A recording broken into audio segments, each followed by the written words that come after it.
On entend beaucoup parler d'immobilier valeur refuge. Dans tout ce contexte, est-ce que du coup l'immobilier américain type single family, multifamily peut constituer une valeur refuge pour les investisseurs pour faire face à la situation et au risque d'inflation? Ben, on a envie, dans un marché qui baisse, de privilégier plutôt l'immobilier de logement, déjà. Dont il y a plusieurs immobiliers de logement aux États-Unis. Il y a les maisons, je pense que c'est ce qu'il y a de plus à risque. Voilà. Et après, il y a les multi-familles, et après, il y a les Section 8. Et ça, c'est des marchés qui, à mon avis, vont rester le plus protégés. Mais attention, c'est pas pour ça qu'il va pas y avoir des secousses sur les loyers.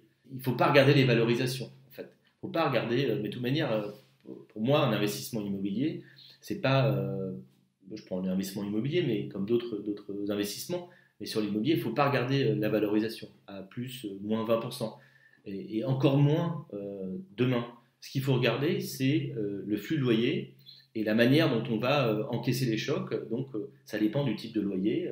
L'immobilier de luxe à New York, ça va être encore plus fragilisé par la crise. C'était fragile avant, les prix étaient en baisse affichés hein, sur New York Times. Il y a toutes les annonces étaient affichées à moins 20-25% pour les appartements entre 2 millions et 7 millions de dollars par exemple.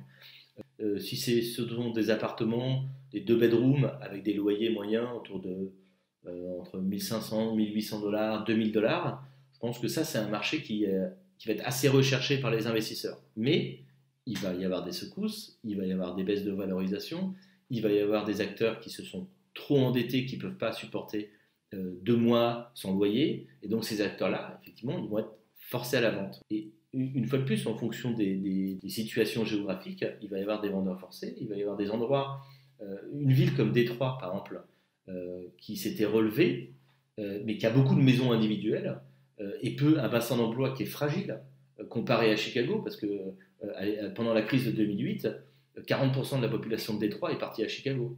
Moi, je me suis positionné comme investisseur dans la région de Chicago, et donc j'avais beaucoup étudié Chicago, Détroit. Il y a beaucoup de gens qui ont investi à Détroit. Et ce qu'il faut, c'est regarder, c'est l'histoire de la ville, le bassin d'emploi, la solidité. Et donc, il faut éviter, en fait, il faut aller vers les valeurs refuges. Il faut bien étudier où est-ce qu'on veut investir et surtout la solidité, en fait, des villes, parce que l'immobilier, c'est pas investir dans de la pierre, en fait, contrairement à ce qu'on pense. C'est investir dans la démographie, c'est investir dans la solidité économique, c'est investir dans la solidité des institutions politiques. C'est ces facteurs qui font qu'on fait le choix d'investir dans l'immobilier, dans telle ville ou dans tel pays. C'est aussi un investissement dans une devise, en euros, en dollars. Il y a beaucoup de facteurs à prendre en compte. Et donc, une fois de plus, la clé dans cette crise sera les crédits qui sont apportés. Moi, je vois qu'il y a beaucoup, beaucoup de crédits. C'est-à-dire que vraiment, le rebond qui a lieu sur les bourses, il dénote d'un certain optimisme, peut-être qui est un peu déconnecté par rapport à la réalité, mais qui est lié au fait au plan d'aide qu'on n'a jamais vu avant. Donc, on sait qu'il va y avoir des secteurs qui vont. Si vous louez à des gens qui sont salariés dans un hôtel, bah, c'est sûr que vous allez perdre vos locataires. Mais si vous louez à des gens qui travaillent chez Amazon, bah, vous avez moins de soucis à vous faire. Et il y a beaucoup, beaucoup d'aides qui sont mises en place en ce moment, qui vont voir éclore des nouvelles industries. On est encore incapable d'imaginer quels seront les relais de croissance, de la croissance de demain. Mais il va y en avoir. Il y a des lueurs d'optimisme, il y a des changements, donc voilà. Donc après, le- les secteurs, le bien, la localisation, c'est très important. C'est même fondamental. Mais c'est vrai que je pense à Orlando ou à Houston au Texas, il y a quand même beaucoup de villes américaines qui n'ont pas assez de diversité d'industrie, qui devraient tirer le marché vers le bas, en tout cas. Donc effectivement, il y a cet aspect localisation. C'est exactement ça. Ouais, on sait, il y a des villes où il y a beaucoup de pétrole, d'activités pétrolières.